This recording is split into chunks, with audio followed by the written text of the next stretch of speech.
Hello everyone. അപ്പോൾ നമ്മൾ ഇന്ന് നോക്കാൻ പോകുന്നത് BEGC 109 റൊമാൻറ്റിക് ലിറ്ററേച്ചറിലുള്ള 4ാമത്തെ യൂണിറ്റ് ആയിട്ടുള്ള മേരി ഷെല്ലി എഴുതിയിട്ടുള്ള ഫ്രാങ്ക്സ്റ്റീൻ എന്ന് പറയുന്ന ഒരു നോവലിനെ കുറിച്ചിട്ടാണ്. ഇതിൽ 4 യൂണിറ്റുകൾ വരുന്നുണ്ട്. ഞാൻ ഒരുമിച്ചാണ് ഇതെടുക്കുന്നത്, കാരണം ഈ 4 യൂണിറ്റും മേരി ഷെല്ലിനെ കുറിച്ചിട്ടും അതുപോലെ തന്നെ അവരുടെ ഈ ഫ്രാങ്ക്സ്റ്റീൻ എന്ന് പറയുന്ന വർക്കുകളും അതിൻ്റെ അനാലിസിസും സമ്മറിയും തീമൊക്കെയാണ് വരുന്നത്. സോ നമ്മൾ ഒറ്റൊരു വീഡിയോ ആയിട്ടാണ് ഇത് ചെയ്യുന്നത്. അപ്പം കുറച്ച് ലെങ്തി ആയിരിക്കും വീഡിയോ, പക്ഷേ ഇതിൽ ഇമ്പോർട്ടൻ്റ് ആയിട്ടുള്ള എല്ലാ കാര്യങ്ങളും ഞാൻ പറയൂ കേട്ടോ. അതിൽ ഫസ്റ്റ് വരുന്ന യൂണിറ്റാണ് Mary Shelley life and works എന്നുള്ളത്. അപ്പം ഈ ഒരു യൂണിറ്റ് മുഴുവനായിട്ട് നമുക്ക് മേരി ഷെല്ലിയെ കുറിച്ചിട്ട് മാത്രമാണ് പഠിക്കാനുള്ളത്. അപ്പം മേരി ഷെല്ലി എന്ന് പറയുമ്പം നിങ്ങൾ ഓൾറെഡി പഠിച്ചിട്ടുണ്ടാവും PB ഷെല്ലിയെ കുറിച്ചിട്ട്. അവരുടെ വർക്ക് നമ്മളിതിൽ 1-2 കവിതകൾ ഈ ഒരു പുസ്തകത്തിൽ തന്നെ പറയുന്നുണ്ട്. അപ്പം ആ ഒരു PB ഷെല്ലിയുടെ വൈഫാണ് മേരി ഷെല്ലി എന്ന് പറയുന്നത് കേട്ടോ. ആ ഒരു മേരി ഷെല്ലിയുടെ ലൈഫും അവരെ ഈ ഒരു മേഖലയ്ക്ക് എത്തിപ്പെട്ടതും അവരുടെ സംഭാവനകളും അതൊക്കെയാണ് ഇതിൽ പറയുന്നത്. കുറച്ചും കൂടെ ഒരു നമുക്കൊക്കെ ഒരു കണക്ട് ചെയ്യാൻ പറ്റുന്ന ഒരു ടൈപ്പ് ഓഫ് സ്റ്റോറിയാണ് ഒരു മേരിയുടെ. അതൊരു സ്റ്റോറി കേൾക്കുന്ന രീതിയിൽ മാത്രം കേട്ടാൽ മതി. അത് മനസ്സിൽ മേരി നാലേക്കും ഇതൊക്കെ മനസ്സിൽ ഉണ്ടായാൽ മാത്രം മതി കേട്ടോ. അപ്പം അവരെന്ന് പറയുമ്പം മേരിനെ കുറിച്ചിട്ട് പറയാനാണെങ്കിൽ 1797 അവർ ജനിക്കുന്നത് കേട്ടോ. ആ ഒരു റൊമാൻറ്റിക് പീരീഡിലെ തന്നെ ഏറ്റവും മേജറായിട്ടുള്ള ഇംഗ്ലീഷ് റൈറ്റേഴ്സിൽ പെട്ട ആളായിരുന്നു മേരി ഷെല്ലി എന്ന് പറയുന്നത്. അപ്പം അവർ ഏറ്റവും കൂടുതൽ ഫേമസ് ആയിട്ടുള്ളത് അവരുടെ ഫസ്റ്റ് സയൻസ് ഫിക്ഷൻ നോവൽ ഇറക്കി എന്നുള്ളതാണ്. ആദ്യമായിട്ട് ആ ഒരു ഇംഗ്ലീഷ് ലിറ്ററേച്ചറിൽ സയൻസ് ഫിക്ഷൻ നോവൽ ആദ്യമായിട്ട് ഇറക്കുന്നത് ഈ മേരി ഷെല്ലിയാണ്. അവരുടെ ഫ്രാങ്ക്സ്റ്റീൻ എന്ന് പറയുന്ന ഈ ഒരു നോവലാണ് അതിന് എക്സാമ്പിളായിട്ട് പറയുന്നത്. അപ്പം അതുതന്നെയാണ് അവരുടെ ഏറ്റവും വലിയൊരു സംഭാവന എന്ന് പറയുന്നത്. പിന്നീട് പറയുകയാണെങ്കിൽ അവരുടെയൊക്കെ ചൈൽഡ്ഹുഡ് പറയുകയാണെങ്കിൽ വളരെയധികം പെയിൻഫുൾ ആയിട്ടുള്ളൊരു മൊമെൻറ്റിലൂടെയൊക്കെയാണ് അവർ കടന്നു പോയിട്ടുള്ളത്. അപ്പം അതുകൊണ്ടൊക്കെയാണ് ഈ ഒരു അത്രയും ഡീപ്പായിട്ടുള്ള വർക്ക് ചെയ്യാൻ അവരെ പ്രേരിപ്പിച്ചത് എന്നുള്ളത് നമുക്ക് പറയാൻ പറ്റും. അവരുടെ ചെറിയ അഥവാ അവൾ ജനിച്ചു കഴിഞ്ഞ ഉടനെ തന്നെ അവളുടെ അമ്മ മരണപ്പെടുകയാണ് ചെയ്യുന്നത്. അവളുടെ അച്ഛൻ്റെ പേര് വില്യം ഗുഡ്വിൻ. അതുപോലെ തന്നെ അമ്മയായാലും ഒക്കെ അവരൊക്കെ റൈറ്റേഴ്സാണ്, ഫിലോസഫേഴ്സാണ്. ആ ഒരു മേഖലയിൽ മാത്രം നിറഞ്ഞു നിൽക്കുന്ന ആളുകളാണ് ആ ഒരു കാലഘട്ടത്തിൽ ഈ ഒരു മേരിയുടെ അച്ഛനും അമ്മയും ഒക്കെ കേട്ടോ. അപ്പം മേരിയുടെ അമ്മ ഉടനെ തന്നെ മരണപ്പെട്ടു പോകുന്നുണ്ട്. പക്ഷേ അച്ഛൻ്റെ ആ ഒരു ഇതിലാണ് പിന്നീട് മേരി വളർന്നിട്ടുള്ളത്. പിന്നെ അയാൾ വേറെ കല്യാണം കഴിച്ച് പക്ഷേ ആ ഒരു സ്റ്റെപ്പ് മദറായിട്ടൊന്നും വലിയൊരു സുഖത്തിലൊന്നും അല്ലായിരുന്നു എന്നുള്ളതാണ് നമുക്കറിയാൻ പറ്റുന്നത്. പക്ഷേ അതൊക്കെ അവിടെ നിൽക്കട്ടെ.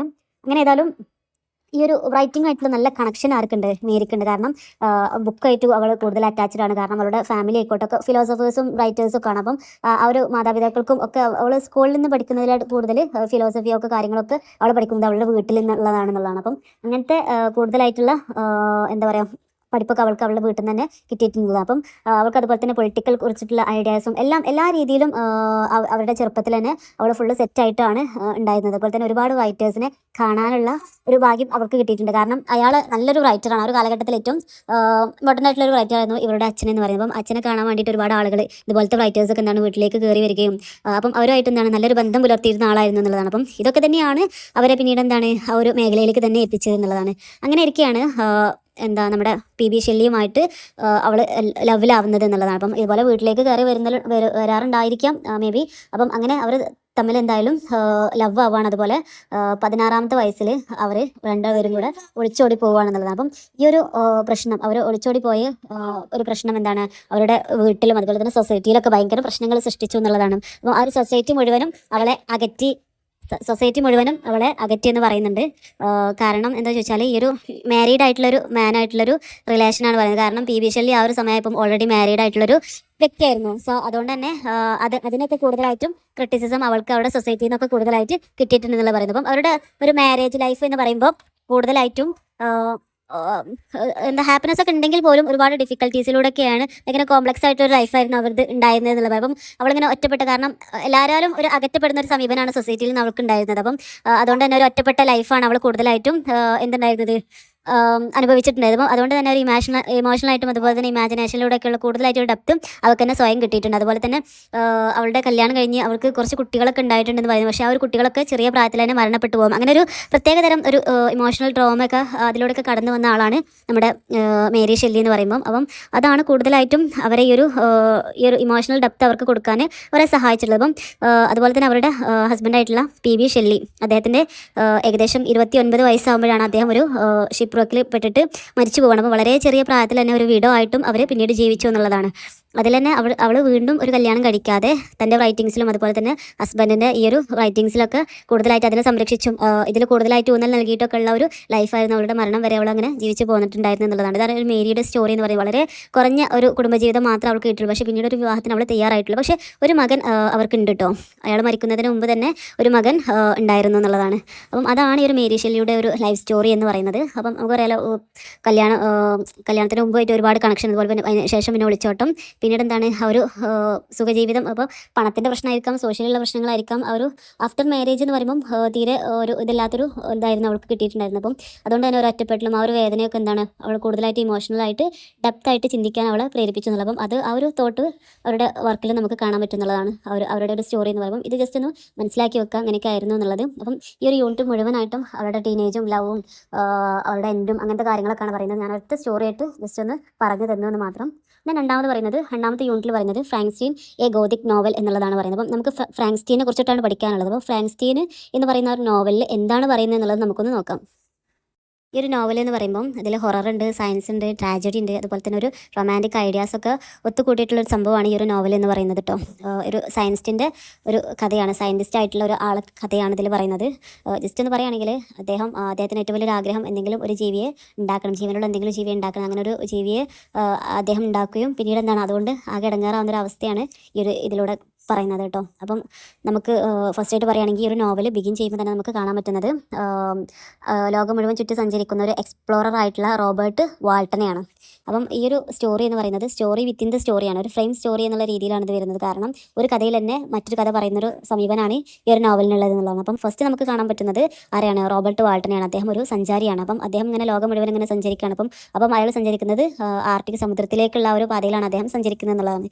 അപ്പം ആ ഒരു സഞ്ചരിക്കുമ്പം അദ്ദേഹം തൻ്റെ സിസ്റ്ററിന് കത്തുകൾ എഴുതും. ആ ഒരു ജേണിനെ കുറിച്ചിട്ട് എന്തൊക്കെ കണ്ടു എന്നുള്ള കാര്യങ്ങളൊക്കെ തൻ്റെ സിസ്റ്ററിനെ അത് അറിയിക്കാറുണ്ടായിരുന്നു. അപ്പം ആ ഒരു സമയത്ത് ഇങ്ങനെ നിൽക്കുമ്പോഴാണ് അദ്ദേഹം എന്താണ് ഈ ഒരു വിക്ടർ, നമ്മുടെ മെയിൻ കഥാപാത്രമായിട്ടുള്ള വിക്ടർ ഫ്രാങ്ക്സ്റ്റീനെ ഒരു ഐസിൻ്റെ ഒരു ഇതിൽ കുടുങ്ങി കിടക്കുന്നത് കാണുകയും അദ്ദേഹം അതിൽ നിന്ന് എന്താണ് രക്ഷപ്പെടുത്തുകയും റെസ്ക്യൂ ചെയ്ത് അദ്ദേഹത്തിനെ രക്ഷപ്പെടുത്തുകയും എന്താണ് അദ്ദേഹം ഭയങ്കര ടയർഡായിരിക്കുന്നൊരു അവസ്ഥയായിരുന്നു. കാരണം ഭയങ്കരമായിട്ട് വയ്യാതെക്കുന്നൊരു അവസ്ഥയിലായിരുന്നു നമ്മുടെ വിക്ടർ ഉണ്ടായിരുന്നത്. അപ്പം ആ ഒരു അവസ്ഥയൊക്കെ മാറി അതുവരെ അദ്ദേഹത്തിന് ശുശ്രൂഷിച്ചു, അവർ നല്ല രീതിയിൽ അങ്ങനെ കൊണ്ടു നടന്നു. പക്ഷേ പിന്നീട് അദ്ദേഹത്തിൻ്റെ ആ ഒരു അസുഖമൊക്കെ മാറി അല്ലെങ്കിൽ ഒന്ന് റെഡിയായി വന്നപ്പം നിങ്ങളെങ്ങനെയാണ് ഇവിടെ എത്തിയെന്നുള്ളതൊക്കെ പറയുമ്പം അദ്ദേഹം എന്താണ് തൻ്റെ ആ ചെറുപ്പകാലത്തുള്ള കഥ, എങ്ങനെ താൻ ഇവിടെ എത്തി എന്നുള്ള കഥ അദ്ദേഹം പറയുകയാണ്. ഇങ്ങനെ ഈ അവസ്ഥയിലേക്ക് താൻ എത്തി എന്നുള്ള കാര്യമാണ് ഈ ഒരു ഫ്രാങ്ക്സ്റ്റീൻ എന്ന് പറയുന്ന ഒരു നോവൽ പറയുന്നത്. അപ്പം അദ്ദേഹം പറയുകയാണ്, ഞാൻ ജനിച്ചത് എന്താണ്, ഞാൻ നാളാണ് കേട്ടോ പറയാം, അദ്ദേഹം ജനിച്ചത് എന്താണ് ഒരു വെൽത്തി ആയിട്ടുള്ള ഒരു ഫാമിലിയിലാണ് അദ്ദേഹം ജനിച്ചത്. ജനീവയിലുള്ള ഒരു വെൽത്തി ഫാമിലിയിലാണ് ഞാൻ ജനിച്ചിട്ടുള്ളത്. എനിക്കെന്താണ് സയൻസിനോടും ഒക്കെ ഭയങ്കര ക്യൂരിയോസിറ്റി ആയിരുന്നു. ഞാൻ എന്താണ് പഠിച്ചതെന്താണ് ഫിലോസഫിയും കെമിസ്ട്രിയൊക്കെയാണ് ഞാൻ പഠിച്ചത്. അപ്പം അതുകൊണ്ട് തന്നെ എനിക്ക് സയൻസിനോട് വല്ലാത്തൊരു ഭ്രമമായിരുന്നു. അതുപോലെ തന്നെ ഏറ്റവും വലിയൊരു ആഗ്രഹം എന്ന് പറയുന്നത് എന്തെങ്കിലും ഒരു ജീവനുള്ള ജീവിയെ ഉണ്ടാക്കണം എന്നുള്ളതാണ് ഞാൻ ആഗ്രഹിച്ചിരുന്നത്. അങ്ങനെ ഈ ഒരു വിക്ടർ അദ്ദേഹം ഒരുപാട് ബോഡി പാർട്ടുകളൊക്കെ നമ്മുടെ ഗ്രേവിലൊക്കെ പോയി ഒരുപാട് ബോഡി പാർട്സുകളൊക്കെ ശേഖരിച്ച് ഡെഡ് ബോഡീസാണ് കേട്ടോ, ഡെഡ് ബോഡീസിൽ നിന്ന് ബോഡി പാർട്ടുകളൊക്കെ ശേഖരിച്ച് അവസാനം അദ്ദേഹം ഒരു ലിവിങ് ക്രിയേച്ചറെ ഉണ്ടാക്കി എന്നുള്ളതാണ്. അതിൽ അദ്ദേഹം സക്സസ്ഫുൾ ആയി എന്നുള്ളതാണ്. പക്ഷേ ആ ഒരു ഉണ്ടാക്കിയ ക്രിയേച്ചറിനെ കുറിച്ചിട്ട് പറയുകയാണെങ്കിൽ ആ ഒരു ക്രിയേച്ചർ എന്ന് മാത്രമേ ഇത് പറയുന്നുള്ളൂ. എന്തൊരു പക്ഷേ എല്ലാവർക്കും അതിനെ കണ്ടാൽ പേടിപ്പെടുത്തുന്ന രൂപമാണത് എന്നുള്ളതെന്നാണ് പറയുന്നത്. അപ്പം അഥവാ അതിൻ്റെ അപ്പിയറൻസ് പോലും എല്ലാവർക്കും പേടിപ്പെടുത്തും എന്നുള്ളതാണ്. അപ്പം അതിനെയും എന്താണ് പേടിച്ചിട്ടാണ് ആ ഒരു ക്രിയേച്ചറിനെ ഈ ഒരു ക്രിയേറ്റർ തന്നെ ഉപേക്ഷിച്ച് പോകുന്ന കാഴ്ചയാണ് നമുക്ക് പിന്നീട് ഇതിൽ കാണാൻ പറ്റുന്നത്. കാരണം അയാൾ ഉണ്ടാക്കിയിട്ടുണ്ടെങ്കിലും അയാൾക്ക് എന്താണ് ഇതൊക്കെ ഉണ്ടാക്കി കഴിഞ്ഞാൽ അയാൾക്ക് ജീവൻ വെച്ച് വന്നപ്പം ഇയാൾക്ക് തന്നെ കണ്ടിട്ട് പേടിയാവും. അപ്പം ഇയാളെന്താണ് പേടിച്ച് കണ്ട് അതിനെ ഉപേക്ഷിച്ചിട്ട് പോയി എന്നുള്ളതാണ് പറയുന്നത്.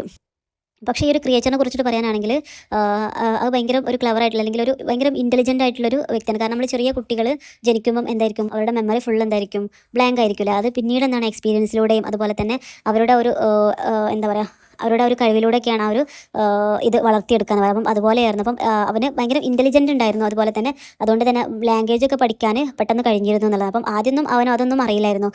പിന്നീട് എന്താണ് ഈ ഒരു സൊസൈറ്റിയിൽ നിന്ന് അവന് ഒറ്റപ്പെടും. അവൻ എവിടെ പോയാലും അവൻ ഒറ്റപ്പെടും. കാരണം ആളുകൾക്ക് അവനെ കാണുമ്പോഴേക്കും പേടിയാവും. എല്ലാവരും അവൻ്റെ ഒരു സാന്നിധ്യം മൂലം എല്ലാവരും റിജക്റ്റ് ചെയ്യാൻ തുടങ്ങി. പക്ഷേ ഈ ഒരു അവസ്ഥ വരുമ്പോഴാണ് അവൻ തന്നെ അവൻ്റെ ജീവിതത്തിനോട് ഏറ്റവും വലിയൊരു മടുപ്പ് തോന്നുന്നത്. അപ്പം ക്രിയേച്ചറിനോടൊക്കെ ഭയങ്കരമായിട്ട് ദേഷ്യം ഒക്കെ വരികയാണ്. അപ്പം ആ ഒരു സമയത്ത്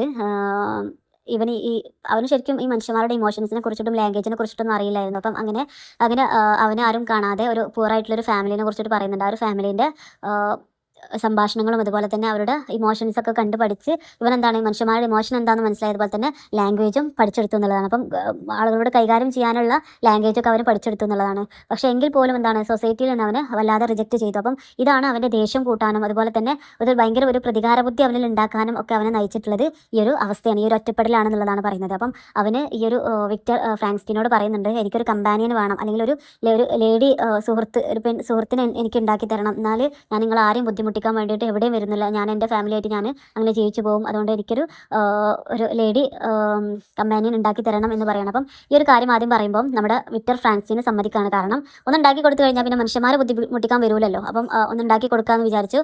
അവർ ഉണ്ടാക്കി കൊടുക്കുന്ന ഒരു പണി ഏകദേശമൊക്കെ ഇങ്ങനെ റെഡിയായി ഇങ്ങനെ വരുമ്പോഴാണ് അദ്ദേഹത്തിന് മറ്റൊരു കാര്യം ഓർമ്മ വരുന്നത്. കാരണം ഇത് മനുഷ്യന്മാരെ ഉപദ്രവിക്കാൻ വരില്ല എന്നൊക്കെ പറഞ്ഞാലും പക്ഷേ ഇവർ ഫാമിലിയായിട്ട്, ഭാര്യയായിട്ട്, മക്കളായിട്ട്, പിന്നെന്താണ് മക്കളൊക്കെ വളർന്ന് വലുതായി പെറ്റുവരിക എന്താണ് ഇവരുടെ ഒരു സമുദായമായിട്ട് ഇവിടെ മാറും. മനുഷ്യന്മാർക്ക് എന്താണ് അപ്പോഴും ഭയങ്കര ബുദ്ധിമുട്ടായിരിക്കും, അതിലേറെ ബുദ്ധിമുട്ടായിരിക്കും. ഇവരെന്താണ് കൂടുതലായിട്ട് ഇവിടെ ഉണ്ടായി അത് ആളുകൾക്ക് തന്നെയായിരിക്കും കൂടുതലായിട്ടും ഇമ്പാക്റ്റ് ചെയ്യുക. അപ്പം അത് വിചാരിച്ചിട്ട് അദ്ദേഹത്തിന് തന്നെ ഒരു പേടി തോന്നി. സോ അദ്ദേഹം ഉണ്ടാക്കുന്ന ഒരു ഇതിൽ നിന്ന് ഉടനെ തന്നെ അദ്ദേഹം അതിൽ നിന്ന് പിന്മാറുകയാണ് ചെയ്യുന്നത്. അപ്പം അതുകൊണ്ട് കണ്ടതോടുകൂടെ ആർക്ക് ദേഷ്യമായി, നമ്മുടെ ഈ ഒരു ക്രിയേച്ചറിന് വളരെയധികം ദേഷ്യം വരികയും ചെയ്തു. അതുപോലെ തന്നെ ഒരു റിവഞ്ചായിട്ട് അദ്ദേഹത്തിന് അത് മാറുകയും ചെയ്തു എന്നുള്ളതാണ് പറയുന്നത്. അപ്പം ഇങ്ങനെ ഒരു റിവഞ്ച് മാറിയതിന് ശേഷം എന്താണ് അദ്ദേഹത്തിൻ്റെ ഈ ഒരു വിക്ടർ ഫ്രാങ്ക്സ്റ്റീൻ്റെ സഹോദരനായിട്ടുള്ള വില്യമിനെ ആര് കൊല്ലുന്നുണ്ട്, ഈ ഒരു ക്രിയേച്ചർ കൊല്ലുന്നുണ്ട് എന്നുള്ളതാണ് പറയുന്നത്. അതുപോലെ ഈ ഒരു ക്രിയേച്ചർ കൊന്നു എന്നതിന് തെളിവൊന്നുമില്ല, പക്ഷേ അത് കൊന്നത് ജസ്റ്റിൻ എന്ന് പറയുന്ന ഒരു സ്ത്രീ ആണെന്നുള്ളത് പറഞ്ഞ് അവരുടെ മേലിൽ ഈ ഒരു കുറ്റം ചുമത്തുന്നതായും കാണാം. അഥവാ ഒരു അവരെ എന്താണ് അന്യായമായിട്ട് ശിക്ഷിക്കുന്ന ഒരു അവസ്ഥയാണ് നമുക്കതിൽ കാണാൻ പറ്റുന്നത്. അപ്പം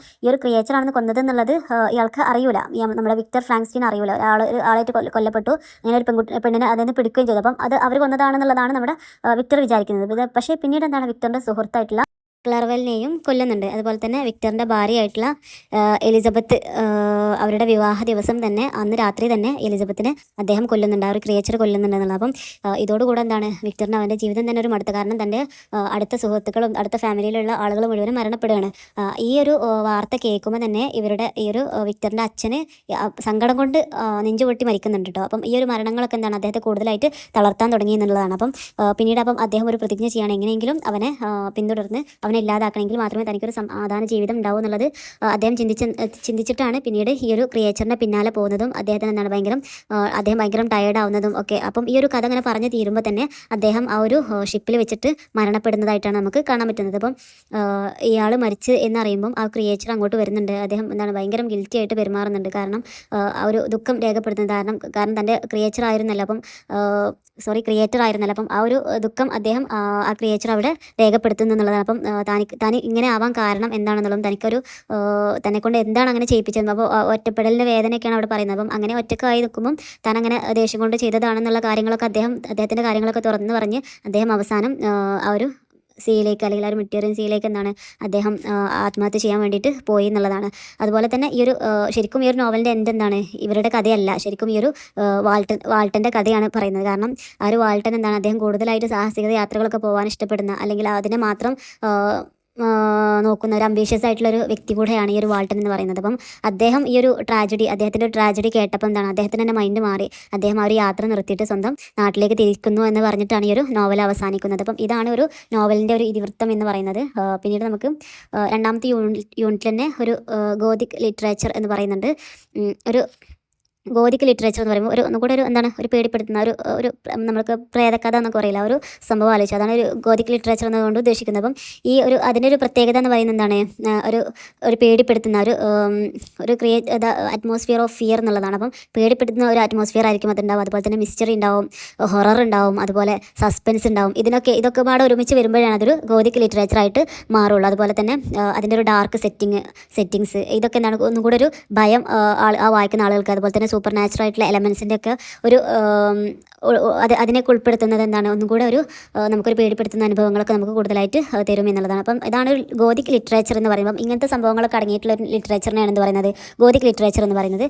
അതുപോലെ ഇത് മെയിനായിട്ടുള്ള കാര്യം ഇതിൽ പറയുന്നത് വെച്ചാൽ ഗോതിക് എലമെൻറ്റ്സ് ഇൻ ഫ്രാങ്ക്സ്റ്റീൻ. ഈ ഫ്രാങ്ക്സ്റ്റീൻ എന്ന് പറയുന്ന ഈ ഒരു നോവലിൽ എന്തൊക്കെ ഗോതിക് എലമെൻറ്റ്സ് കൊണ്ടുവന്നിട്ടുണ്ട് എന്നുള്ളതാണ് പറയുന്നത്. അതിൽ ഫസ്റ്റ് പറയുന്നതാണ് ഫിയർ ആൻഡ് ദ ഹൊറർ എന്നുള്ളത്. അപ്പോൾ നമുക്കറിയാം എന്താണ് ആ ഒരു മോൺസ്റ്ററിനൊക്കെ നമുക്ക് എന്താണ് ഭയങ്കര ഒരു ഫിയർ ആയിട്ട് നമുക്ക് ഫീൽ ചെയ്യുന്നത്. അപ്പോൾ ഡെത്തുകൾ എന്നൊക്കെ പറയുമ്പോൾ ഒരു ഹൊററിൻ്റെ ഫേസ് ആണ്. അതുപോലെ തന്നെ ടെററൊക്കെ കാണിക്കുന്ന ഓരോ ഓരോ ആളുകളൊക്കെ ഇങ്ങനെ മരിച്ച് വീഴുന്നതൊക്കെ നമുക്ക് കൂടുതലായിട്ടും ഒരു പേടിപ്പെടുത്തുന്ന അല്ലെങ്കിൽ ഒരു ഭീകരത സൃഷ്ടിക്കുന്ന ഒരു അനുഭവമാണല്ലോ. അപ്പം അതാണ് പറയുന്നത്. അപ്പം അതൊക്കെ എന്താണ് കൂടുതലായിട്ട് നമുക്കൊരു ഗോതിക് എലമെൻറ്റ്സ് ഈ ഒരു നോവലിലൂടെ നമുക്ക് തരുന്നു എന്നുള്ളത്. അതുപോലെ തന്നെ ഫോർബിഡൻ നോളജ് അദ്ദേഹത്തിന് എന്താണ് അത്ര പൂർത്തിയാവാത്ത നോളജ്. കാരണം അദ്ദേഹം എന്താണ് അദ്ദേഹത്തിന് എന്താണ് ലൈഫിന് ക്രിയേറ്റ് ചെയ്യാൻ പറ്റും എന്ന് വിചാരിച്ച് അദ്ദേഹം എന്താണ് ഒരു ക്രിയേറ്റ് ചെയ്ത് എന്താണ് ഒരു ഗോഡിനെയാണ് അവിടെ അദ്ദേഹം ചാലഞ്ച് ചെയ്യുന്നത്. ഒരു ഗോഡ് ചെയ്യുന്ന പ്രവൃത്തിയാണ് അദ്ദേഹം സ്വയമായിട്ട് ചെയ്യാൻ വേണ്ടിയിട്ട് തുനിഞ്ഞത്. അതുകൊണ്ട് തന്നെ അദ്ദേഹത്തിൻ്റെ ഒരു ട്രാജിക് ആയിട്ടുള്ളൊരു എൻഡാണ് നമുക്കവിടെ കാണാൻ പറ്റുന്നത്. അതുപോലെ തന്നെ മിസ്റ്റർ ഇതിലുണ്ടല്ലേ, മിസ്റ്റർ എന്താണെന്നുള്ള ഒരു സയൻറ്റിഫിക് ആയിട്ടുള്ളൊരു എക്സ്പീരിയൻസിലൊക്കെ പറയുന്നത്. അപ്പം ഇതൊക്കെ എന്താണ് ഒരു മിസ്റ്ററിൻ്റെ ഒരു ഭാഗമാണ്. അതുപോലെ തന്നെ ഐസൊലേഷൻ പറയുന്നുണ്ട്, ഒരു സൈക്കോളജിക്കൽ കോൺഫ്ലിക്റ്റ് ഒക്കെ നമുക്ക് പറയാം. നമുക്ക്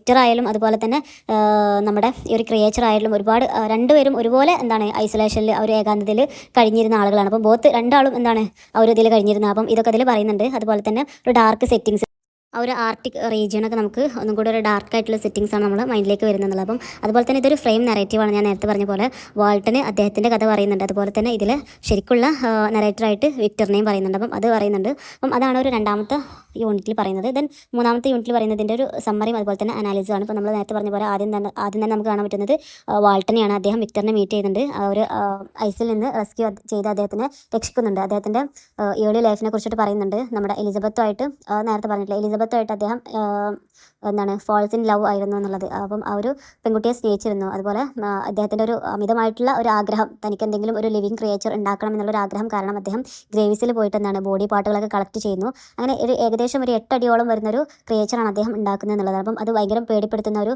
ഹൊറിഫൈ ചെയ്യുന്ന ഒരു സാധനമായിട്ട് പിന്നീട് അത് മാറി എന്നുള്ളതാണ്. പിന്നീട് എന്താണ് അതിൻ്റെ പരിചരിക്കാത്തതിലുള്ള ഒരു ദേഷ്യം അല്ലെങ്കിൽ ആ ഒരു സമൂഹത്തിൽ നിന്ന് അതിനെ സ്വയം അകറ്റി നിർത്തുമ്പം ആ ഒരു ദേഷ്യം മുഴുവൻ കാണിക്കുന്നത് ആരോടാണ്? ഈ ഒരു ക്രിയേച്ചറിനോടാണെന്നുള്ളതാണ്. അപ്പം വില്യമിൻ്റെ മർഡർ, അതുപോലെ തന്നെ അതിൽ തന്നെ ജസ്റ്റിൻ എന്താണ് ഫാൾസായിട്ട് അതിൽ എന്താണ് ആ ഒരു കൊല ചെയ്യപ്പെട്ട ആളാണെന്നുള്ളത് ജസ്റ്റിൻ ആണെന്നുള്ളതാണ് പിന്നീട് തെറ്റായിട്ടുള്ളൊരു നിഗമനം വരുന്നത്.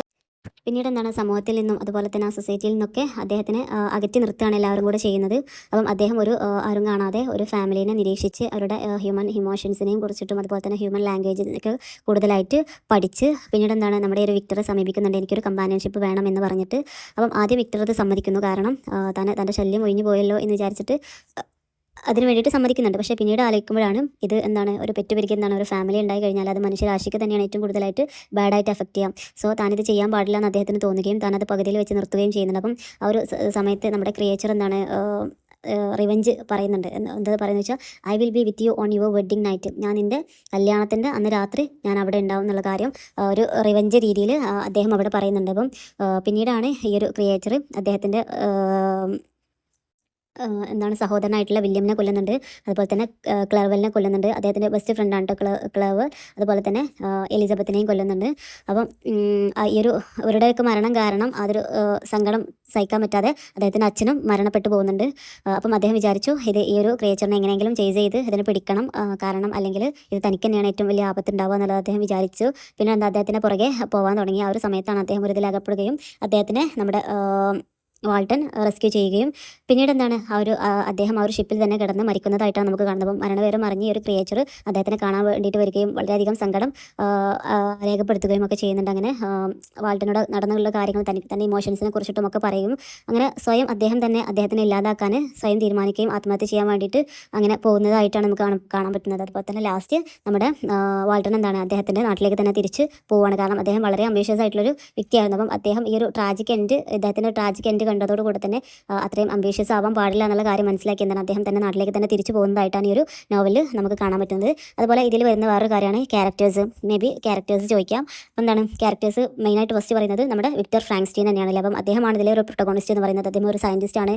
അദ്ദേഹം എന്താണ് ഒരു മോൺസ്റ്ററിനെ ക്രിയേറ്റ് ചെയ്യാണ്. ഭയങ്കര അംബീഷ്യസ് ആയിട്ടുള്ള ആളാണ്. അതുപോലെ തന്നെ ഒബ്സസ്ഡ് വിത്ത് ഫോർബിഡൻ നോളജിലാണ് അദ്ദേഹം കൂടുതലായിട്ടും ഒബ്സസ് ചെയ്തിട്ടുണ്ടായിരുന്നത്. അതുപോലെ തന്നെ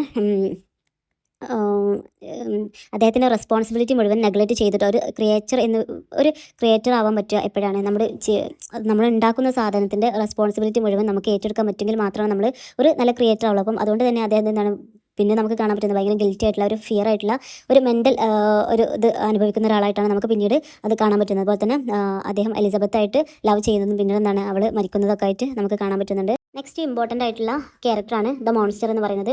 നമുക്കറിയാം അദ്ദേഹം ഒരു ഹ്യൂജ് വ്യക്തിയാണ്, അതുപോലെ തന്നെ അഗ്ലിയാണ്, ഇന്നസെൻസ് ആയിട്ടാണ് നമുക്ക് ഈ ഒരു നോവൽ സ്റ്റാർട്ട് ചെയ്യുമ്പോൾ നമുക്ക് കാണാൻ പറ്റുന്നത്. ആൾ ഭയങ്കര കൈൻഡ് ആയിട്ടുള്ള അല്ലെങ്കിൽ ഒരു ഭയങ്കര ഒരു ജെൻറ്റിൽ ആയിട്ടുള്ള ഒരു വ്യക്തിയായിട്ടാണ് നമുക്കതിൽ കാണാൻ പറ്റുന്നത്. അതുപോലെ തന്നെ അദ്ദേഹം എന്താണ് ഡിസയർ ലവ്, അദ്ദേഹം ലവ് അതുപോലെ തന്നെ ഫ്രണ്ട്ഷിപ്പ് അതൊക്കെ അദ്ദേഹം കൂടുതലായിട്ട് ആഗ്രഹിക്കുന്നുണ്ട്. പക്ഷേ അദ്ദേഹം എന്താണ് ഫീൽസ് ലോൺലി, അദ്ദേഹം ലോൺലിനെസ് ആണ് അദ്ദേഹം ഫീൽ ചെയ്യുന്നത്. അതുപോലെ തന്നെ ഒരു മിസറബിൾ ഒരു ഐസൊലേറ്റഡ് ആയിട്ടാണ് അദ്ദേഹത്തെ നമുക്ക് കാണാൻ പറ്റുന്നത്. ദെൻ പിന്നീട് അദ്ദേഹം ടേൺസ് ടു റിവെഞ്ച് എന്നുള്ളതാണ്. അദ്ദേഹം റിവെഞ്ചിലേക്ക് പിന്നീട് തിരിയാണ് ചെയ്യുന്നത്. പിന്നെ എലിസബത്തിനെയും വില്യമിനെയും തുടങ്ങിയിട്ടുള്ള ആളുകളൊക്കെ അദ്ദേഹം കൊല്ലുന്നുണ്ട്. പിന്നീട് എന്താണ് ഒരു സോഷ്യൽ റിജക്ഷൻസ് കാരണം ഒരുപാട് സഫർ ചെയ്യുന്നുണ്ട് അദ്ദേഹം. ആ ഒരു കാരണം കൊണ്ടാണ് പിന്നീട് അവരുടെ ഒരു കൊലപാതകത്തിലേക്കൊക്കെ അദ്ദേഹത്തിനെ നയിപ്പിച്ചത് എന്ന് പറയുന്നുണ്ട്. അപ്പം അവസാനം അങ്ങനെയൊക്കെയാണെങ്കിലും ആ ഒരു ക്രിയേറ്റർ മരണപ്പെട്ടു എന്ന് പറയുമ്പോൾ അതിനെ കാണാൻ വേണ്ടിയിട്ട് അദ്ദേഹം വരികയും അതുപോലെ തന്നെ തൻ്റെ ആ ഒരു ദുഃഖം അവിടെ രേഖപ്പെടുത്തുകയൊക്കെ ചെയ്യുന്നുണ്ട് കേട്ടോ. അപ്പം ഏത് വ്യക്തിയാണെങ്കിലും തന്നെ നിർമ്മിച്ച ഒരു വ്യക്തിയോടുള്ള ഒരു ബഹുമാനമാണ് അവിടെ പറയുന്നത് കേട്ടോ. അതാണ് ഒരു മോൺസ്റ്ററിനെ കുറിച്ചിട്ട് പറയാൻ. പിന്നെ ക്യാപ്റ്റൻ റോബർട്ട് വാൾട്ടറിനെ കുറിച്ചിട്ട് പറയാനാണെങ്കിൽ അദ്ദേഹം നമുക്കറിയാം ഒരു ഇംഗ്ലീഷ് എക്സ്പ്ലോറർ ആയിട്ടാണ് അദ്ദേഹത്തെ കാണുന്നത്. ഒരു ഷിപ്പിൻ്റെ ക്യാപ്റ്റനാണ് അദ്ദേഹമാണ് നമ്മുടെ വിക്ടറിനെ റെസ്ക്യൂ ചെയ്യുന്നത്. ഭയങ്കര അംബീഷ്യസ് ആയിട്ടുള്ള ഒരു ക്യൂരിയോസിറ്റി ഉള്ള ആളുകൾ. കാരണം അദ്ദേഹത്തിൻ്റെ കഥ കേൾക്കാനും മുഴുവനും അദ്ദേഹം എന്താണ് വളരെ ഇൻട്രസ്റ്റ് കാണിച്ചിട്ടുണ്ട്. നമ്മുടെ വിക്ടറിൻ്റെ കഥ മുഴുവൻ കേൾക്കാനുള്ള ഒരു ഇൻട്രസ്റ്റ് അദ്ദേഹത്തിന് ഉണ്ടായിരുന്നു എന്നുള്ളത്. അപ്പം അദ്ദേഹം ഒരു ഈഗർ ടു നോളജ് ആണ് അദ്ദേഹത്തിനെ കുറിച്ചിട്ട് പറയുന്നത്. അദ്ദേഹത്തിന് വിവരങ്ങൾ അറിയാനുള്ള ഒരു ഭയങ്കര ഈഗർ ആ ഒരു ഇതുണ്ട്. അതുപോലെ ഒരു ഫ്രെയിം നറേറ്ററായിട്ടാണ് നമുക്ക് ഈ ഒരു ത്രൂ ഔട്ട് ഈ ഒരു നോവലിൽ നമുക്ക് അദ്ദേഹത്തിനെ കാണാൻ പറ്റും. അതാണ് അദ്ദേഹത്തിനെ കുറിച്ചിട്ട് പറയാനാണെങ്കിൽ ഈ ഒരു 3 ക്യാരക്ടർ, ഒരുപാട് ക്യാരക്ടേഴ്സ് നമ്മൾ ഇതിൽ പറയുന്നുണ്ട്. പക്ഷേ ഈ മെയിനായിട്ട് ഈ ഒരു 3 ക്യാരക്ടേഴ്സാണ് നമുക്ക് ഒരു എക്സാമിനൊക്കെ വരാൻ ചാൻസ് ഉള്ളത് കേട്ടോ. അതുപോലെ തന്നെ Frankenstein as gothic horror and science fiction എന്ന് പറയുന്നുണ്ട്. അതും ഈ ഒരു 3ാമത്തെ യൂണിറ്റിൽ തന്നെ കേട്ടോ. അപ്പം ഇതിലൊരു ഗോതിക് എലമെൻറ്റ് എന്ന് പറയുമ്പം നമ്മൾ നേരത്തെ പറഞ്ഞതുപോലെ എന്താണ് ഒരു മിസ്റ്ററി, ഫിയർ അല്ലെങ്കിൽ ഡാർക്ക്നെസ്, ഹൊറർ, അതുപോലെ എക്സ്പ്ലോർ ലോൺലിനെസ്, സഫറിങ്, സസ്പെൻസ്, ഇങ്ങനത്തെ സംഭവങ്ങളൊക്കെ ഒരുമിച്ച് കൂടുമ്പോൾ എന്താണ് അതൊരു ഗോതിക് എലമെൻ്റ് ആണ്. അപ്പം നമുക്ക് പറയാൻ പറ്റും എന്താണ് ഇതിലൊരു ഗോതിക് എലമെൻറ്റ് ഉണ്ട് എന്നുള്ളത് നമുക്ക് പറയാൻ പറ്റും. അതുപോലെ തന്നെ ഇതിൽ ഹൊറർ എലമെൻറ്റ്സ് എന്തൊക്കെയുള്ളത്, ക്രിയേച്ചർ ഓഫ് ആ ഒരു മോൺസ്റ്ററിൻ്റെ എന്താണ് ആ ക്രിയേറ്റിംഗ് എന്ന് പറയുന്നത് തന്നെ ഒരു ഹൊററാണല്ലേ. അപ്പം ഒരുപാട് ഡെഡ് ബോഡീസൊക്കെ അതിൽ കാണുന്നുണ്ട്. അതുപോലെ തന്നെ മർഡേഴ്സ് ഉണ്ട്, റിവെഞ്ച് ഉണ്ട്, ഒരു ട്രാജിക് ആയിട്ടുള്ള ഡെത്ത് ഉണ്ട്. അപ്പം ഇതൊക്കെ എന്താണ് കൂടുതലായിട്ടും ഒരു ഹൊറർ ഫീലിംഗ് ആണ് നമുക്ക് ഈ ഒരു നോവലിലൂടെ കിട്ടുന്നത്. അതാണ് അവിടെ പറയുന്നത്. അതുപോലെ തന്നെ സയൻസ് ഫിക്ഷൻ എലമെൻറ്റ്സ് പറയുന്നുണ്ട്. അപ്പം ഇതെന്താണ് സയൻറ്റിഫിക് ആയിട്ടുള്ള എക്സ്പെരിമെൻറ്റ്സിലൂടെയാണ് ഈ ഒരു സ്റ്റോറി മുന്നോട്ട് കൊണ്ടുപോകുന്നത്. അപ്പം എല്ലാം തികഞ്ഞ ഒരു സയൻസ് ഫിക്ഷൻ ആയിട്ട് നമുക്കിതിനെ പറയാൻ പറ്റും എന്നുള്ളതാണ്. അപ്പം അഥവാ ലൈഫ് ക്രിയേറ്റ് ചെയ്യുന്നത് തന്നെ സയൻസിൻ്റെ സഹായത്തോട് കൂടിയിട്ടാണെന്നുള്ളതാണ്. ഇതിനെ എന്താണ് one of the earliest science fiction എന്നും അറിയപ്പെടുന്നുണ്ട്. അപ്പം ഇതാണ് ഒരു 3ാമത്തെ യൂണിറ്റിൽ പറയുന്നത്. 4ാമത്തെ യൂണിറ്റിൽ പറയുന്നത് മേജർ തീംസ് ആണ് കേട്ടോ. മേജർ തീംസ് എന്ന് പറയുമ്പോൾ ഒരു 9ഓളം വരുന്ന പോയിന്റ്സ് നമ്മുടെ ടെക്സ്റ്റിൽ പറയുന്നുണ്ട്. അപ്പം ജസ്റ്റ് അതൊന്ന് എന്താണെന്നുള്ളതൊന്ന് അതിൽ ഫസ്റ്റ് പറയുന്ന theme over arching ambition and hubris എന്നുള്ളതാണ്. അപ്പം ഇതിൽ പറയുന്നത് എന്താ വെച്ചാൽ നമ്മുടെ വിക്ടറിന് എന്താണ് ഓവറായിട്ടുള്ളൊരു അംബീഷ്യസ് ആയിട്ടാണ് ഇതിൽ കാണിക്കുന്നത്. അപ്പം അദ്ദേഹത്തിന് എന്താ ആഗ്രഹം, ദൈവം ചെയ്യുന്ന പണി ചെയ്യാനാണ് അദ്ദേഹം ആഗ്രഹിക്കുന്നത്. അപ്പം അതിന് ഓവറായിട്ടുള്ള ഒരു അഹങ്കാരത്തിൻ്റെയും ഇതൊക്കെ പ്രതീകമായിട്ടാണ് പറയുന്നത്. കാരണം ഒരു ജീവനുള്ള വസ്തുവിനെ ഉണ്ടാക്കണം എന്നുള്ളതാണ് അദ്ദേഹത്തിൻ്റെ ഒരു ആഗ്രഹം എന്ന് പറയുന്നത്. അപ്പം ഇതെന്താണ് അദ്ദേഹത്തിൻ്റെ ഒരു പ്രൈഡിനെയും ഒരു അഹങ്കാരത്തിനെയൊക്കെയാണ് ഇവിടെ പറയുന്നത്. അപ്പം ഈ ഒരു തീരുമാനം അദ്ദേഹത്തിൻ്റെ തന്നെ ഡൗൺഫോളിന് കാരണമായി എന്നുള്ളതാണ് അവസാനം പറയുന്നത്. അതുപോലെ തന്നെ ഒരു അംബീഷ്യസ് ആയിട്ടുള്ള വ്യക്തിയായിരുന്നു നമ്മുടെ റോബർട്ട് വാൾട്ടർ എന്ന് പറയുന്ന ഒരു ക്യാരക്ടർ കേട്ടോ. അപ്പം അദ്ദേഹം പക്ഷേ നമ്മുടെ വിക്ടറിൻ്റെ ഒരു ട്രാജിക് എൻഡായിട്ട് അല്ലെങ്കിൽ അദ്ദേഹത്തിൻ്റെ ഒരു ട്രാജിക് ഫേറ്റിൽ അദ്ദേഹം പേടിച്ചിട്ട് എന്താണ് ആ ഒരു അംബീഷ്യസ് ആയിട്ടുള്ള ആഗ്രഹമൊക്കെ ഉപേക്ഷിച്ച് വീണ്ടും അദ്ദേഹത്തിൻ്റെ നാട്ടിലേക്ക് മടങ്ങി എന്ന് പറയുന്നുണ്ട്. പിന്നെ രണ്ടാമത് പറയുന്ന തീമാണ് ക്രിയേഷൻ വേഴ്സസ് പ്രോ ക്രിയേഷൻ എന്ന് പറയുന്നത്. അപ്പം ക്രിയേഷൻ എന്ന് പറയുമ്പോൾ അത് ദൈവത്തിൻ്റെ ഭാഗത്ത് നിന്നിട്ടുള്ളതാണ്. അപ്പോൾ പ്രോ ക്രിയേഷൻ എന്ന് പറയുമ്പോൾ മനുഷ്യന്മാർ സൃഷ്ടിക്കുന്നതാണ്. അപ്പം ഈ ഒരു ക്രിയേച്ചറിനെ ക്രിയേറ്റ് ചെയ്യുന്നത് ആരാണ്? വിക്ടറാണല്ലേ. അപ്പം നമ്മുടെ ഗോഡ് ചെയ്യുന്ന ഒരു റോളാണ് അദ്ദേഹം അവിടെ ചെയ്യാൻ വേണ്ടിയിട്ട് ശ്രമിച്ചത് എന്നുള്ളത്. പക്ഷേ അങ്ങനെയൊക്കെയാണെങ്കിലും അദ്ദേഹം ഉണ്ടാക്കിയിട്ടുള്ള ഒരു വസ്തുവിൽ അദ്ദേഹത്തിന് പൂർണ്ണമായിട്ടുള്ള ഉത്തരവാദിത്തമുണ്ട്, റെസ്പോൺസിബിലിറ്റി ഉണ്ട്. പക്ഷേ അതൊന്നും അദ്ദേഹം ചെയ്തിട്ടില്ല എന്നുള്ളത്. അദ്ദേഹത്തിന് അവർ ഉണ്ടാക്കിയിട്ടുള്ള ക്രിയേച്ചറിന് എന്താണ് ലവ് ചെയ്തിട്ടില്ല, കെയർ ചെയ്തിട്ടില്ല, ഗൈഡൻ ചെയ്തിട്ടില്ല, റെസ്പോൺസിബിലിറ്റിയും ചെയ്തിട്ടില്ല. അപ്പം എന്താണ് ആ ഒരു ക്രിയേറ്റർ എന്താണ് ശരിക്കും ആ ഒരു ക്രിയേറ്ററിനെ കുറിച്ച് പറയുകയാണെങ്കിൽ ഒരു നെയിംലെസ് ആയിട്ടാണ്, വെറും ക്രിയേച്ചർ എന്ന് മാത്രമാണ് അതിൽ പറയുന്നത്. അതിൻ്റെ ഒരു പേര് പോലും ഇടാനുള്ള ആ ഒരു ഇത് അദ്ദേഹം കാണിച്ചില്ല എന്നുള്ളതാണ് ഇതിൽ പറയുന്നത് കേട്ടോ. ദെൻ മൂന്നാമത് പറയുന്നതാണ് റിവെഞ്ച് എന്ന് പറയുമ്പോൾ നമുക്കറിയാം വിക്ടർ ആ ഒരു ശ്രമം ഉപേക്ഷിച്ച് അല്ലേ, ഇനി വേണ്ടെന്ന് പറഞ്ഞാൽ അവനെ ഉപേക്ഷിച്ച് പോകുമ്പോൾ സൊസൈറ്റി മുഴുവൻ അവനെ റിജക്റ്റ് ചെയ്യുമ്പോൾ തനിക്കൊരു കമ്പാനിയൻ വേണമെന്ന് പറയുമ്പം അതും റിജക്റ്റ് ചെയ്യുമ്പോഴാണ് ആര് റിവെഞ്ച് ചെയ്യുന്നത്? നമ്മുടെ ക്രിയേച്ചർ വില്യമിനെയും എലിസബത്തിനെയും ഒക്കെ കൊന്ന് റിവെഞ്ച് ചെയ്യുന്നത്. അതുപോലെ തന്നെ ഇവനിങ്ങനെയൊക്കെ നാശം വിധിച്ചപ്പം തിരിച്ചും ആരും റിവെഞ്ച് ചെയ്യാൻ വേണ്ടിയിട്ട് ശ്രദ്ധിക്കുന്നുണ്ട്. നമ്മുടെ വിക്ടറും അവനെ റിവെഞ്ച് ചെയ്യാൻ വേണ്ടിയിട്ടാണ് അവരും ഇറങ്ങി പുറപ്പെടുന്നത്. പക്ഷേ അബദ്ധവശാൽ എന്താണ് അദ്ദേഹത്തിൻ്റെ ഒരു ടയേർഡും ഇൽനെസ്സും കാരണം അദ്ദേഹത്തിന് അതിന് കഴിഞ്ഞിട്ടില്ല എന്നുള്ളതാണ്. ഇത് നാലാമതായിട്ട് പറയുന്നത് ഫെമിനിസ്റ്റ് ക്രിട്ടിക് എന്ന് പറയുന്നത്. അപ്പം ഇതിൽ പറയുന്നത് വെച്ചാൽ അവൾ ക്രിട്ടിസൈസ് ചെയ്യുന്നത് ആ ഒരു കാലഘട്ടത്തിലെ ഒരു പാട്രിയാർക്കൽ സൊസൈറ്റിയാണ്, അഥവാ പുരുഷാധിപത്യം ഉള്ള ഒരു സൊസൈറ്റിയാണ് പറയുന്നത്. അപ്പം 19th സെഞ്ചുറിയിൽ ഉണ്ടായിരുന്ന ഒരു പുരുഷാധിപത്യത്തെയാണ് ഇവിടെ പറയുന്നത്. അപ്പം ഇതിൽ പറയുന്ന രണ്ട് വുമൻ ക്യാരക്ടേഴ്സ് പറയുന്നുണ്ട്. നമ്മുടെ എലിസബത്തും പറയുന്നുണ്ട്, അതുപോലെ തന്നെ ജസ്റ്റിനും പറയുന്നുണ്ട്. അപ്പം ഇവർ രണ്ടുപേരും വിക്ടിംസ് ആണ്. ഒരാളുടെ ഒരു ഉപദ്രവത്തിന് അല്ലെങ്കിൽ ഒരാളുടെ തെറ്റായിട്ടുള്ള ചെയ്തിക്ക് ഇരകളായിട്ടുള്ള ആ രണ്ടാളുകളാണ് ഇവിടെ പറയുമ്പോൾ. അപ്പം അതായിരുന്നു ഒരു പാസീവായിട്ടുള്ള ഒരു സൈലൻ്റ് ആയിട്ടുള്ള ഒരു ഡിപ്പെൻഡ് ആയിട്ടുള്ള മാനെ ഡിപ്പെൻഡ് ചെയ്യുന്ന ഒരു ഒരു പ്രത്യേക തരത്തിലുള്ള ഒരു സമീപനമാണ് ആ ഒരു കാലഘട്ടത്തിൽ ഉണ്ടായിരുന്ന സ്ത്രീകൾക്ക് ഉണ്ടായിരുന്നതുള്ളതാണ് നമ്മളിവിടെ പോയിട്ടല്ല നമ്മുടെ റൈറ്റർ ഇവിടെ പറയാൻ വേണ്ടിയിട്ട് ഉദ്ദേശിച്ചത്. അതുപോലെ തന്നെ എഡ്യൂക്കേഷൻ ഒരു തീമായിട്ട് വരുന്നുണ്ട് ഇതിൽ. അപ്പം നമ്മുടെ ഇതിൽ പറയുന്ന ജോൺ ലോക്കിൻ്റെ ഒരു താബുല രസ എന്ന് പറയുന്നൊരു സംഭവമുണ്ട്. അപ്പം മനുഷ്യന്മാർ ജനിക്കുമ്പോൾ തന്നെ അവരുടെ മനസ്സ് ഫുള്ള് ബ്ലാങ്ക് ആയിട്ടാണ് ജനിക്കുന്നത്. പിന്നീട് അവരുടെ എക്സ്പീരിയൻസും അവരുടെ ലേണിങ്ങിലൂടെയൊക്കെയാണ് അവർ ഓരോ കാര്യങ്ങളും അതിൽ അവരുടെ മെമ്മറിയിൽ ഇങ്ങനെ കയറ്റുന്നത് എന്നുള്ളതാണ് നമ്മുടെ ജോൺ ലോക്കിൻ്റെ ഒരു ഐഡിയ ഓഫ് താബുല രസ എന്ന് പറയുന്ന അവർ പറയുന്നത്. അപ്പം അതുപോലെ തന്നെയാണ് നമ്മുടെ ഈ ഒരു ക്രിയേച്ചർ ഉണ്ടാക്കിയപ്പം ഭയങ്കര ബ്ലാങ്ക് ആയിട്ടാണ് ജനിക്കുന്നത്. പക്ഷേ പിന്നീടാണ് എക്സ്പീരിയൻസിലൂടെ ലാംഗ്വേജ് പഠിച്ചെടുത്തവരൊക്കെയാണ് ഇത് പിന്നീട് ഇമോഷൻസും കാര്യങ്ങളൊക്കെ മനസ്സിലാക്കാൻ അദ്ദേഹത്തിന് കഴിഞ്ഞപ്പോൾ തന്നെ ഈ ഒരു എഡ്യൂക്കേഷൻ എന്ന് പറയുമ്പോൾ ഓവറായിട്ട് നമ്മുടെ എഡ്യൂക്കേഷൻ ചെയ്ത് കഴിഞ്ഞാൽ അതൊരു ഡേഞ്ചർ ആയിട്ടുള്ളൊരു നോളജായിട്ട് മാറും എന്നുള്ളതാണ് ഇതിൽ പറയുന്നത്. അതുപോലെ the dichotomy between nature and science എന്ന് പറയുന്ന ഒരു തീം വരുന്നുണ്ട്. നമുക്കറിയാം വിക്ടർ സയൻസിനെ യൂസ് ചെയ്യുന്നത് ചാലഞ്ച് ചെയ്യാൻ, അതുപോലെ തന്നെ നേച്ചറിനെ കൺട്രോൾ ചെയ്യാനും ചാലഞ്ച് ചെയ്യാനുമാണ് വിക്ടർ ഇവിടെ സയൻസിനെ യൂസ് ചെയ്യുന്നത്. അപ്പം അതിനെയാണ് ഇവിടെ വിമർശിക്കുന്നത് കേട്ടോ. അപ്പം അദ്ദേഹം ഒരു ലൈഫ് ക്രിയേറ്റ് ചെയ്യുന്നുണ്ട്, അതുപോലെ തന്നെ സയൻസ് വെച്ചിട്ട് ലൈഫ് ഉണ്ടാക്കുന്നുണ്ട്. പക്ഷെ വിത്തൗട്ട് റെസ്പോൺസിബിലിറ്റി അദ്ദേഹത്തിൻ്റെ തന്നെ ഒരു നാശത്തിന് അത് കാരണമായി എന്നുള്ളതാണ് ഇതിൽ പറയുന്നത്. നാച്ചുറൽ സയൻസും തമ്മിലുള്ള ഒരു കണക്ഷൻ പറയാണ് കേട്ടോ. ദെൻ പിന്നീട് ഏഴാമതായിട്ട് പറയുന്നത് നേച്ചർ ആൻഡ് സബ്ലൈം എന്ന് പറയുന്നുണ്ട്.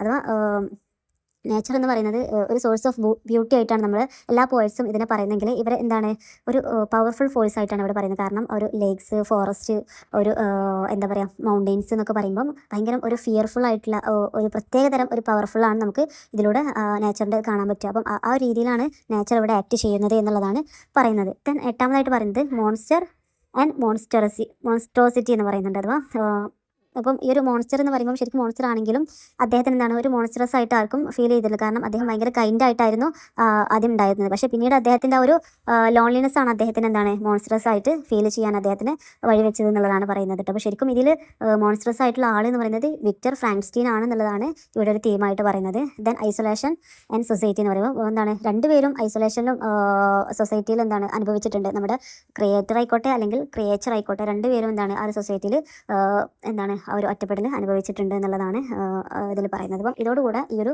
ബ്ലോക്ക് കംപ്ലീറ്റ് ആയിട്ടുണ്ട്. എല്ലാ മേജറായിട്ടുള്ള തീമുകളൊക്കെ പഠിച്ചിട്ട് പോവുക. അതുപോലെ തന്നെ ചിലപ്പം ചോദിക്കും ഒരു ആസ് എ ഗോതിക് നോവൽ എന്നുള്ളത് ചോദിക്കും നമ്മുടെ ഫ്രാങ്ക്സ്റ്റീന്.